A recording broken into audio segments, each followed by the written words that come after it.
The diplomatic vessel Harmony's Edge moved through space like a silver needle threading through black silk. Captain Sarah Chen stood on the bridge watching the Zephyrian station grow larger on the main screen. After 300 years of knowing other species existed, humanity was finally going to meet them face to face. "Beautiful," whispered Lieutenant Torres from the navigation console. The Zephyrian station looked like a massive crystal flower floating in space. Its surfaces caught starlight and split it into rainbows that danced across its transparent walls. Sarah nodded, but kept her expression neutral. Beautiful or not, this meeting would decide if humans had a future among the stars or if they would remain isolated in their small corner of the galaxy. Commander Rodriguez to the bridge, she called through the ship's communication system. Heavy footsteps echoed in the corridor outside. When Marcus Rodriguez entered the bridge, the temperature seemed to drop a few degrees. The man was built like a fortress wall. Scars marked his dark skin like a map of old battles. His dress uniform looked uncomfortable on his massive frame, as if the fabric was struggling to contain something dangerous. "You wanted to see me, Captain?" His voice was quiet, but it carried the weight of authority. "The Zephyrians will want to meet our security chief during the welcome ceremony. Try to look diplomatic." Marcus almost smiled. "I'll do my best, ma'am." Sarah studied his face. Rodriguez had fought in the border wars against the separatist colonies. He had held Firebase Charlie for 6 days against impossible odds. But now she needed him to shake hands and smile, not break things. "Remember, these people have been watching us for decades. They think they know what humans are like. Let's not give them any surprises." Understood. The Harmony's Edge docked with the Zephyrian station 3 hours later. Sarah led the diplomatic team through the airlock, with Marcus following 2 steps behind and to her left. The moment they stepped onto the station, she understood why people called the Zephyrians beautiful. Ambassador Kythera looked like she was carved from living crystal. Her body caught and reflected light in patterns that shifted as she moved. When she spoke, her voice sounded like wind chimes in a gentle breeze. "Welcome to Haven Station, representatives of Earth. I am Ambassador Kythera of the Zephyrian Empire. We have waited long to meet you in person." Sarah stepped forward with a practiced diplomatic smile. "Thank you, Ambassador. I am Captain Chen, and this is my security chief, Commander Rodriguez." Kythera's attention shifted to Marcus, and something changed in her crystalline features. Her light patterns flickered faster, like a heartbeat speeding up. She studied him the way a scientist might study an interesting specimen. "Commander Rodriguez, your reputation precedes you." Marcus inclined his head slightly. "Ambassador." The silence stretched for several seconds. Other Zephyrian officials moved with fluid grace around the docking bay, but Kythera remained focused on the human security chief. Sarah began to worry that something had gone wrong already. "Forgive my curiosity," Kythera said finally, "but you are not what I expected from human military personnel." "What did you expect?" Marcus asked. "Someone more refined. Your species has produced remarkable art, beautiful music, elegant literature. But you—" She paused, searching for words. "You look like you were built for war." Sarah tensed, but Marcus simply nodded. "I was." The honesty seemed to surprise Kythera. Her light patterns shifted to deeper blues and purples. "How fascinating. We have much to discuss." The welcome ceremony took place in a vast chamber with walls of pure crystal. Hundreds of Zephyrians gathered to observe the historic meeting. Their combined light created a symphony of colors that painted the walls in shifting patterns. Sarah gave her prepared speech about friendship and cooperation between species. The words sounded hollow in the vast space, but the Zephyrians listened politely. When she finished, Kythera responded with elegant phrases about mutual understanding and shared knowledge. Throughout the ceremony, Sarah noticed Kythera's attention kept drifting to Marcus. The commander stood at attention beside the human delegation, his scarred hands clasped behind his back, his eyes constantly moving to catalog potential threats and escape routes. He looked like a wolf trying to pass for a house cat. After the formal presentations, Kythera approached their group. "Captain Chen, would you and your team join us for a meal? It would be an honor to share our hospitality." The dining hall was another crystal masterpiece. Long tables stretched across a space that could have held a small city. Holographic displays showed scenes from Zephyrian worlds, cities of living light, forests of crystal trees, oceans that reflected stars. Marcus sat beside Sarah, clearly uncomfortable. The Zephyrian chair was too small for his frame, and the elegant utensils looked tiny in his large hands. He ate carefully, trying not to break anything. "Tell me, Commander," Kythera said from across the table. "What do you think of our station?" "It's well defended," Marcus replied.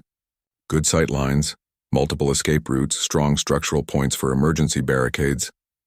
The Zephyrians around the table fell silent. Kythera's light pattern shifted to what Sarah hoped wasn't alarm. "You think of our home as a fortress? I think of everything as a potential fortress, Ambassador. It's my job. How very practical. And if you had to defend this station, how would you do it?" Sarah shot Marcus a warning look, but he was already answering. "Close the outer docking bays. Seal the main corridors here and here. Establish overlapping fields of fire from these positions." He gestured as he spoke, turning the beautiful dining hall into a battlefield in his mind. Kythera leaned forward, her crystalline form brightening. "But what if the enemy came from multiple directions? Then you fall back to secondary positions, use the civilian areas as cover, make them fight for every meter.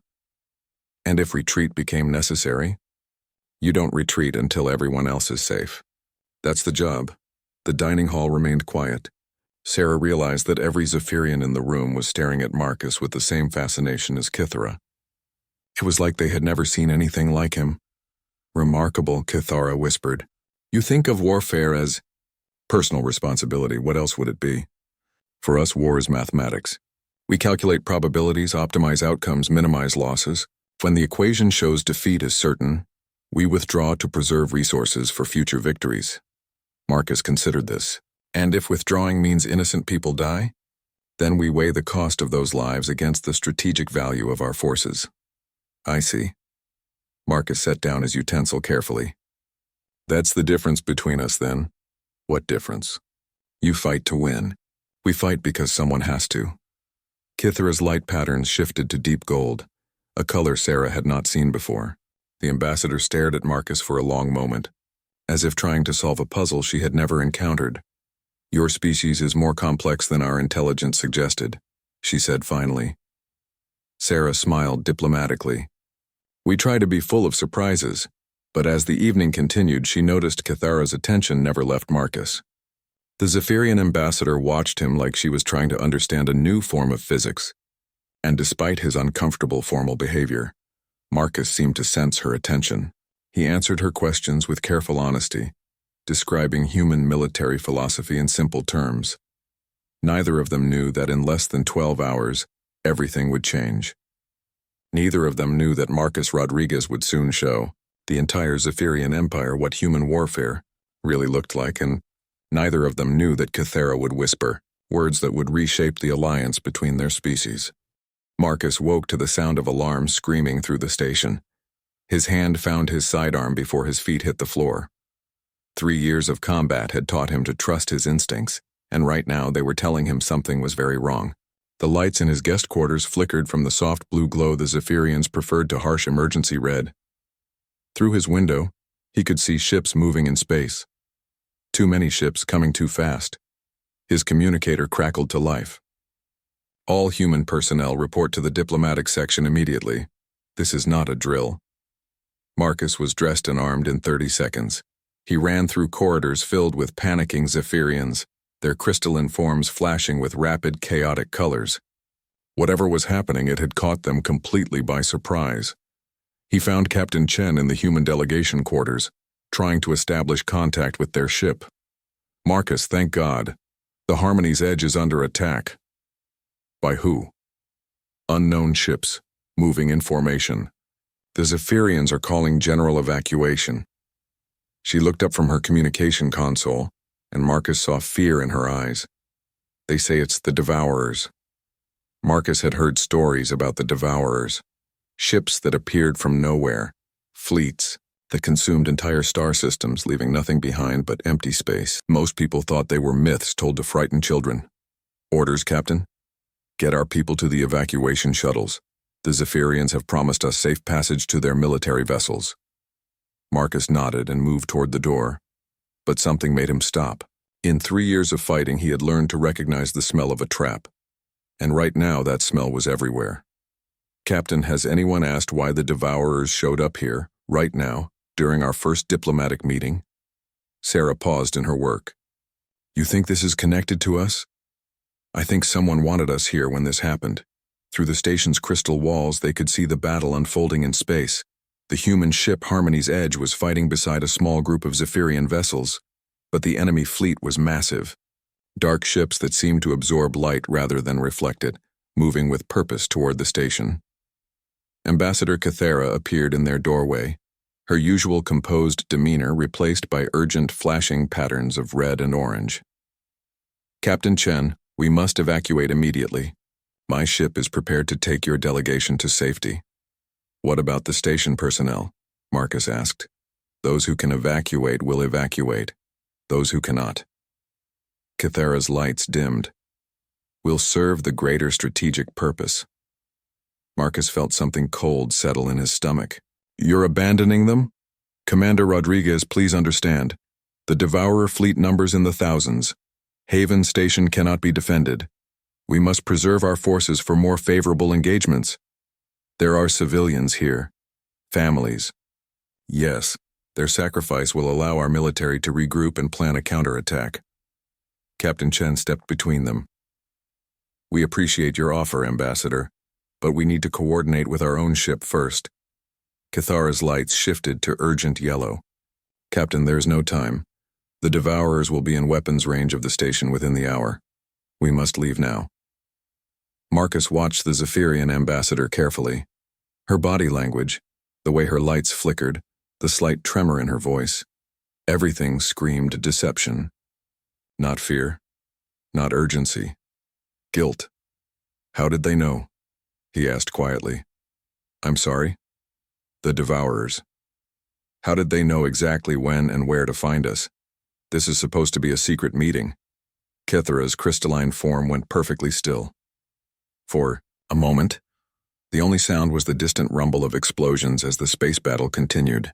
Commander, I don't understand what you're suggesting, but Marcus could see it in her eyes now. The knowledge that someone in her government had planned this. They had used humans as bait, drawing the Devourers here to buy time for a Zephyrian evacuation. He and his people were supposed to die here along with thousands of station civilians. We're not going with you, he said. Marcus, Captain Chen started. No, ma'am. Something's wrong here. The ambassador knows more than she's saying. Kythera's lights flashed angry red. Commander Rodriguez, I am trying to save your lives. Don't let your paranoia. My paranoia has kept me alive through 6 battles, Marcus interrupted. And right now it's telling me that someone set this up. Someone wanted the Devourers to find humans and Zephyrians together in one place. The station shuddered as something large exploded nearby. Through the windows, they could see Devourer ships growing larger as they approached. Kythera looked between Marcus and Sarah, her crystalline features reflecting the red emergency lights. Even if you don't trust me, you must see that staying here means certain death. Maybe. But running might mean something worse. What could be worse than death? Marcus checked his weapon and looked toward the corridor where frightened voices echoed in the distance. Living with the knowledge that we could have helped and chose not to, Captain Chen was quiet for several seconds, studying both of them. Finally, she activated her communicator. All human security personnel, report to defensive positions. We're staying. Kythera's entire form flashed white with shock. Captain, this is insane. You cannot defend this station with 12 security officers. Maybe not, Sarah replied. But we can try. The probability calculations show. Ambassador, Marcus said quietly. Humans don't fight by probability. He moved toward the door, but Kythera's voice stopped him. Commander, if you stay, you will die here. Marcus turned back to look at her. Yeah, probably, but at least we'll die doing the job we came here to do. Which is protecting people who can't protect themselves. It's what humans do, Ambassador. It's who we are. Kythera watched him leave, her crystalline form trembling with emotion she couldn't name. Around her, other Zephyrian officials were already heading for the evacuation shuttles, following their careful military protocols for strategic withdrawal. But something had changed in the way she saw the universe. These humans were going to stay and fight a battle they couldn't win, for people they barely knew. because their strange sense of honor wouldn't let them do otherwise.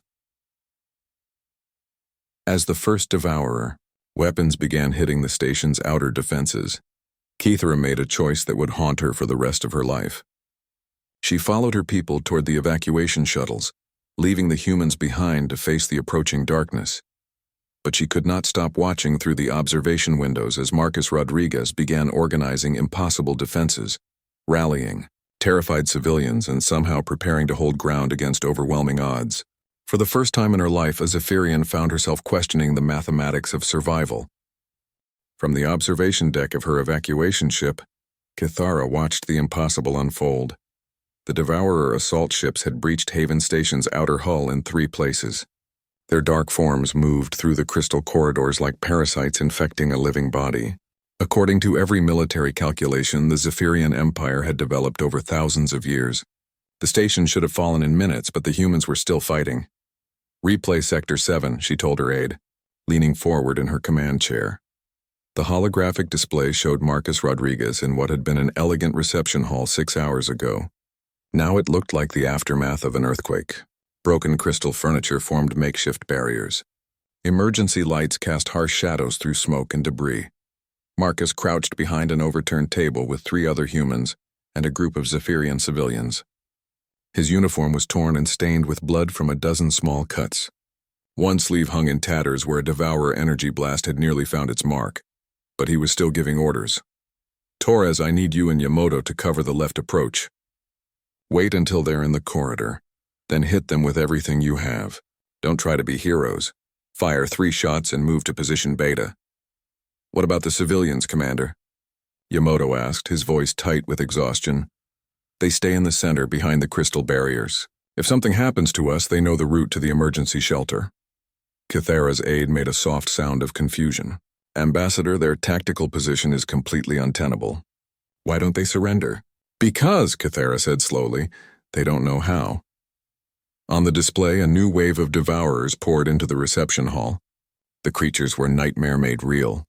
Dark insectoid, forms with too many limbs and weapons, that dripped with an energy that seemed to eat light itself. Any rational military force would have retreated immediately.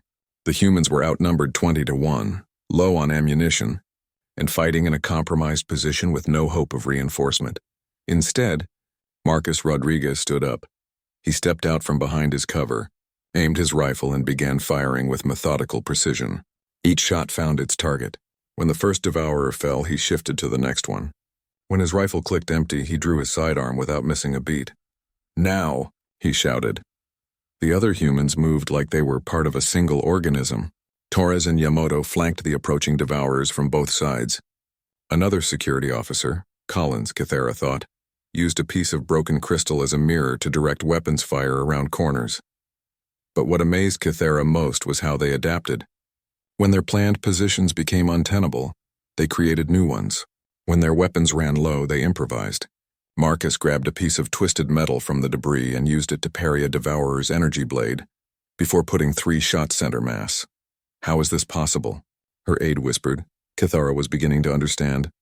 "They're not following a battle plan. They're making it up as they go." The Zephyrian military doctrine was built on precision and efficiency. Every engagement was calculated in advance, with predetermined responses to expected situations. If the enemy did something unexpected, you withdrew and recalculated, but humans didn't seem to have that option. When faced with the unexpected, they just adapted.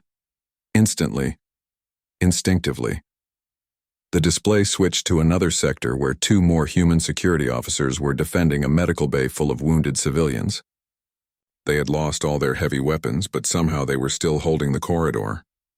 One of them, Patterson, was using a maintenance tool as a club, while the other, Rodriguez's communications officer, Chen, provided covering fire with her last magazine. "Replay that sequence," Kithara ordered. She watched Patterson duck under a Devourer's claws, swing his improvised weapon into its leg joint, then grab the creature's dropped energy weapon and turn it on its former owner. The entire sequence took less than 5 seconds. "He learned to use an alien weapon in the middle of combat?" her aide asked. "Point and shoot," Kithara murmured. "The principle is universal." But it wasn't just the individual adaptations that fascinated her. It was how the humans worked together without any apparent coordination. Marcus was 3 sectors away, cut off from the others by enemy forces, yet somehow they all seemed to be executing the same strategy. The communications officer spoke into her device. "Commander, we're running low on ammunition in Sector 12. Marcus's voice crackled back immediately. "Copy that. Fall back to position Gamma. Torres, can you provide covering fire from your position?" "Negative, sir. Too much distance." "Understood. Chen, take your people and link up with Patterson's group. Combine your fields of fire." Kithara watched the tactical display as the small groups of humans began moving through the station like cells in a living organism. When one position became untenable, they didn't just retreat. They repositioned to support each other better. And somehow, impossibly, it was working. The Devourer advance had stalled. The creatures were used to enemies who fought by predictable patterns. When those patterns broke down, they didn't know how to respond. They had overwhelming firepower, but the humans never stayed in one place long enough for them to use it effectively. "Ambassador," her aide said quietly, "our probability calculations show that the human force should have been eliminated 1 hour and 37 minutes ago." "I know. How are they still fighting?" Kithara studied the displays, watching Marcus Rodriguez coordinate impossible defenses from a defensive position that shouldn't exist, commanding officers who should have been dead or fled by now. "Because they don't fight to win," she said finally. "They fight because they cannot do otherwise." On the main screen, Marcus was organizing the evacuation of non-combatants to a more secure area deeper in the station. His team was down to 8 operational members, facing an enemy force that still numbered in the hundreds. They had no heavy weapons, limited ammunition, and no hope of rescue. But Marcus Rodriguez was explaining to a group of terrified Zephyrian civilians exactly how they were going to reach safety, his voice calm and confident as if he was discussing lunch plans instead of a tactical movement through enemy-held territory. "Fascinating," Kithara whispered. She had spent her entire life studying the mathematics of warfare. Every scenario had been calculated, every probability assessed, every strategic option evaluated and catalogued. But she had never seen anything like this. These humans were rewriting the fundamental rules of military engagement simply by refusing to accept that some situations were hopeless, and as she watched Marcus throw himself into hand-to-hand combat with a creature twice his size, using nothing but determination and what appeared to be pure stubborn rage, Kithara felt something she had never experienced before. She wanted to be down there fighting beside them. The evacuation was failing. Kithara watched the tactical display with growing horror as Devourer forces punched through the final defensive lines. Every exit route from Haven Station was now blocked except one, the emergency shelter where Marcus Rodriguez had gathered the last group of survivors, 237 Zephyrian civilians huddled in a space designed to hold maybe 50. They were engineers, artists, teachers, shopkeepers, people who had never held weapons or faced violence. And standing between them and certain death were 5 humans and whatever barricades they could build from furniture and debris. "The mathematics are clear," her military advisor said quietly. "The human position cannot be held. They should surrender now and preserve some lives through negotiation." But Kithara knew the Devourers didn't negotiate. They consumed everything. On the screen, Marcus Rodriguez moved through the makeshift defenses like a man possessed. His left arm hung useless at his side, broken in his last encounter with a Devourer assault team. Blood ran down his face from a gash across his forehead. His uniform was shredded and she could see new wounds every time he moved. But he was still fighting. "Torres, how's our ammunition?" he called out, his voice hoarse from smoke and shouting orders for the past 6 hours. 3 magazines left, Commander, plus whatever Yamato has. 5 rounds, Yamato replied from his position near the main entrance. Patterson's down to his sidearm. Marcus nodded as if this was acceptable news instead of a death sentence. "Collins, what's the status on the civilians?" "Scared but alive. The children are asking when they can go home." Something passed across Marcus's face then, pain that had nothing to do with his physical injuries. He looked at the huddled families, at children who trusted the adults to keep them safe, and Kithara saw him make a decision that would define who he was. "They'll go home," he said quietly. "All of them." Sir, the tactical situation. I know the tactical situation, Torres. We hold until someone comes for them. And if no one comes, Marcus checked his rifle and moved to the main barricade. Then we hold anyway. Through the security cameras, Kythera could see the Devourer assault teams massing for their final attack. Hundreds of the creatures filled the corridors outside the emergency shelter. Their dark forms seemed to absorb the light itself, creating pools of moving shadow that crept closer with each passing second. Fleet Command, she said into her communicator. Request immediate tactical support for Haven Station evacuation site. Negative, Ambassador. The station is lost. All military assets are withdrawing to minimum safe distance per standing orders. There are still civilians in that shelter. Acceptable losses. Their sacrifice preserves the greater strategic value of our forces. Kythera stared at the display, watching Marcus position his remaining people for a defense that couldn't possibly succeed. What about the humans? What about them? They're still fighting. There was a pause. Then they're fools. The communication ended, leaving Kythera alone with her thoughts and the tactical display, showing an impossible situation growing worse by the second. The first wave of Devourers hit the barricade like a dark tide. Marcus met them head-on, firing until his rifle was empty, then drawing his sidearm, then finally grabbing a piece of broken crystal and using it like a blade. Around him, his team fought with the desperate efficiency of people who knew death was coming, but refused to meet it quietly. Kythera found herself leaning forward in her chair, her crystalline form brightening as adrenaline flooded her system. She watched Marcus dodge a Devourer's energy blade, grab the creature's weapon arm, and somehow twist it around to fire on its own allies. How is he still alive? Her aide whispered, but Kythera was beginning to understand. Marcus wasn't fighting to survive. He was fighting to buy time, seconds, minutes, anything that might let help arrive or give the civilians a chance to escape. Every move he made was calculated not for his own survival, but for theirs. When a Devourer broke through the left side of the barricade, Marcus threw himself bodily at the creature, tackling it to the ground and wrestling with something twice his size and strength. He had no weapons left, no tactical advantage, nothing but determination and the absolute refusal to let it reach the children behind him. I need him, Kythera whispered. Her aide turned toward her. Ambassador? But Kythera was already standing, her form blazing with decision. She understood now what she had been watching, what made humans different from every other species the Empire had encountered. They didn't fight for strategic advantage or calculated outcomes. They fought because someone had to, because if they didn't, who would? And she understood something else, something that changed everything she thought she knew about warfare and honor and the mathematics of survival. I need him, she said again, louder this time. We need him. The tactical display showed the Devourer swarm overwhelming the last barricade. Marcus was on the ground now, pinned under a creature that could tear him apart with one swipe of its claws. But even falling, even dying, he was still fighting, still buying time for people he had met only days ago. Kythera activated the ship's emergency communication system. All Zephyrian vessels, this is Ambassador Kythera. I am ordering immediate return to Haven Station. Ambassador, that contradicts direct orders from Fleet Command. I don't care about Fleet Command. The words surprised her with their intensity. There are people down there who refuse to abandon us when they could have escaped safely. Now we're going to return the favor. The strategic risk.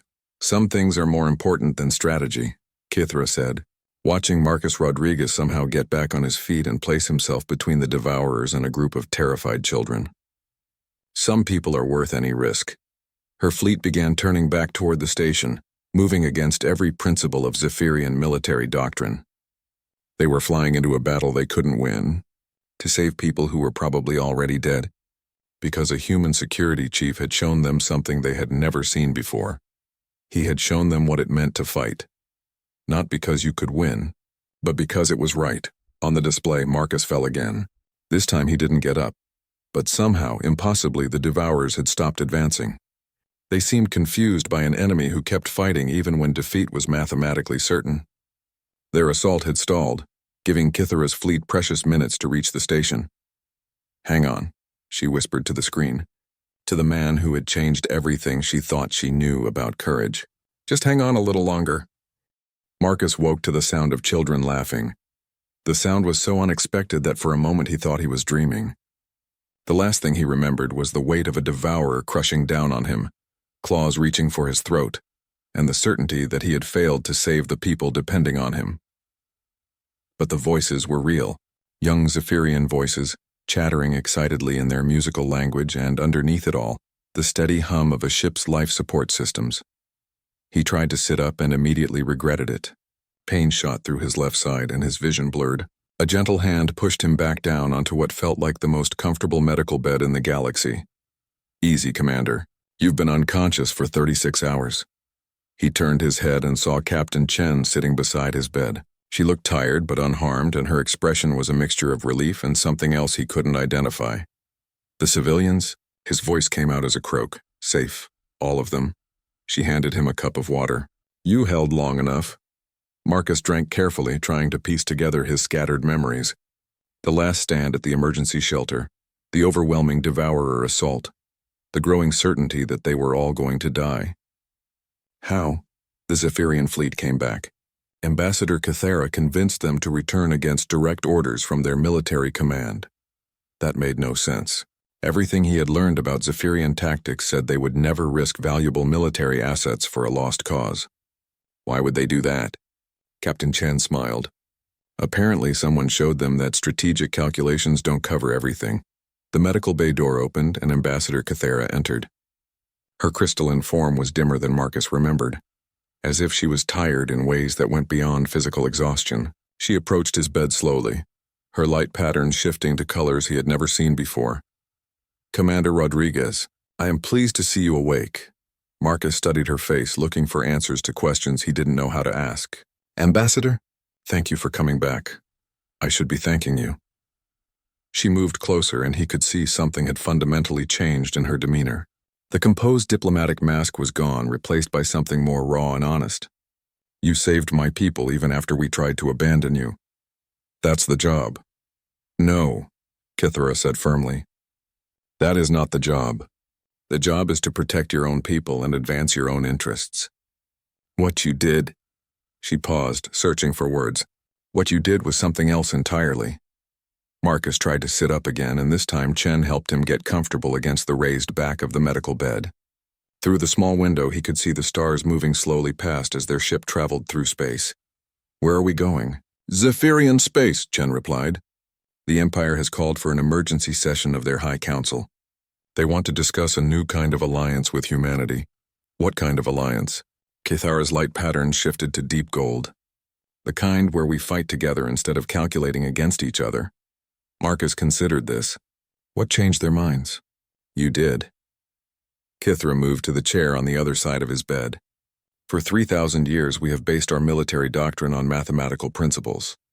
We fight when victory is probable, retreat when defeat is certain, and always preserve our forces for more favorable engagements." She paused, her crystalline form reflecting the medical bay's soft lighting in patterns that seemed almost hypnotic. "But you showed us something we had never considered. You showed us what happens when someone fights not to win, but because fighting is the right thing to do. It didn't feel like a choice." "Exactly. That is what makes humans so remarkable. You don't choose to be heroes. You simply cannot choose to be anything else." Through the window, Marcus could see other ships moving in formation with theirs. Zephyrian vessels, but also human ships. The Harmony's edge among them, scarred but intact. "The Devourers." "Gone," Chen said. "When our combined fleets arrived, they withdrew. Apparently, they don't like fighting enemies who refuse to follow predictable patterns." Marcus almost smiled at that. "Good to know." Kythera leaned forward. "Commander, I need to ask you something. When you made the decision to stay and fight, did you believe you could win?" Marcus thought about the question seriously. "No, the odds were impossible." "Then why?" "Because someone had to try." "Because if we didn't, who would?" Kythera's lights flickered rapidly, the Zephyrian equivalent of deep thought. "And that is why I said what I said." "What did you say?" "When I was watching you fight, seeing you refuse to accept defeat even when it was mathematically certain." Her voice became very quiet. I whispered, "I need him." Marcus looked between Kythera and Captain Chen, trying to understand the significance of those words. "In Zephyrian culture," Chen explained, "need is not a word used lightly. It implies absolute dependence, trust beyond calculation. I realized, Kithara continued, that everything we thought we knew about survival was incomplete. We knew how to preserve ourselves, but we had forgotten why preservation matters in the first place. She stood and moved to the window, gazing out at the star field beyond. You fought for people you barely knew because it was right. You risked everything for civilians who could give you nothing in return. You held a position that couldn't be held because someone had to hold it. Marcus was beginning to understand. And now you want humans to teach that to your military. Not teach. Stand with us. Fight beside us. Show us how to be something more than efficient. The medical bay door opened again, and Torres entered carrying a data pad and wearing a grin that Marcus recognized as trouble. Commander, you're going to want to see this. The Empire just offered humanity full membership status, shared technology agreements, and joint military commands across 12 sectors. Marcus looked at the data pad, then at Kithara. That's generous. It's practical, Kithara replied. We have learned something valuable from our encounter with your species. Mathematics can tell us how to win a battle, but it cannot tell us which battles are worth fighting. And you think we can? Kithara's crystalline form brightened, her light patterns shifting to warm blues and golds. I think you already have. Over the following weeks, as the combined human and Zephyrian fleets traveled toward the heart of the Empire, Marcus learned more about what had changed. The story of Haven Station had spread throughout Zephyrian space. Military academies were revising their tactical doctrines. Philosophers were writing papers about the mathematics of heroism. But for Marcus, the most important change was simpler. When he walked through the ship's corridors, Zephyrian crew members no longer looked at him like he was a dangerous curiosity. They looked at him like he was someone they might want to fight beside. And sometimes, when he passed Ambassador Kithara in the hallways, she would pause and nod to him with something that went beyond diplomatic courtesy. It was recognition, respect, and something else. It was the acknowledgement that some needs go beyond calculation, and some people are worth any risk to keep close. The alliance between humans and Zephyrians would reshape the galaxy in the years to come. But it all began with a simple truth that Marcus Rodriguez had demonstrated in a crystal corridor. Facing impossible odds with nothing but determination, and the absolute refusal to let innocent people die on his watch. Some fights are worth having, even when you can't win them, especially when you can't win them.